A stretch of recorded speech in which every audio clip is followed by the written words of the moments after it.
இந்திய விண்வெளி ஆராய்ச்சி நிறுவனமான இஸ்ரோவின் தலைவராக மீண்டும் ஒரு தமிழர் நியமிக்கப்பட்டுள்ளார். இஸ்ரோவில் சாதாரண உதவியாளராக பணியில் சேர்ந்த வி. நாராயணன் தற்போது அதன் தலைவராக உயர்ந்தது எப்படி? கன்னியாகுமரியை பூர்வீகமாக கொண்ட நாராயணன் ஒரு எளிய குடும்பத்தில் பிறந்தவர். அரசு பள்ளியில் பயின்று 1984 இஸ்ரோவில் உதவியாளர் நிலையில் பணியில் சேர்ந்தார். தனது கடின உழைப்பின் மூலம் கடந்த 40 ஆண்டுகளில் இஸ்ரோவின் பல முக்கிய திட்டங்களில் நாராயணன் பங்காற்றியுள்ளார். ராக்கெட் மற்றும் விண்கல உந்துவிசை நிபுணரான நாராயணன் தற்போது இஸ்ரோவின் முக்கிய அங்கமான திருவனந்தபுரத்தில் உள்ள திரவியவியல் உந்து மையத்தின் இயக்குநராக பணியாற்றி வருகிறார். ASLV, PSLV, GSLV உள்ளிட்ட திட்டங்களிலும் சந்திரயான் 2, சந்திரயான் 3, ஆதித்யா L1, ககன்யான் உள்ளிட்டவற்றிலும் முக்கிய பங்காற்றியுள்ளார். சந்திரயான் 2 ஏவப்பட்ட போது விக்ரம் லேண்டர் விபத்துக்குள்ளானதால் அந்த தோல்விக்கான பகுப்பாய்வு குழுவிற்கு நாராயணன் தலைமை தாங்கி எதிர்காலத்தில் விபத்தை தவிர்ப்பதற்கான தீர்வை கண்டறிந்தார்.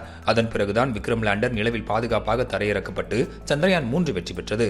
சோம்நாத்திற்கு முன்னதாக தமிழ்நாட்டைச் சேர்ந்த K. சிவன் இஸ்ரோ தலைவராக பதவி வகித்த நிலையில் தற்போது மீண்டும் ஒரு தமிழருக்கே இஸ்ரோவின் தலைமை பொறுப்பு கிடைத்துள்ளது.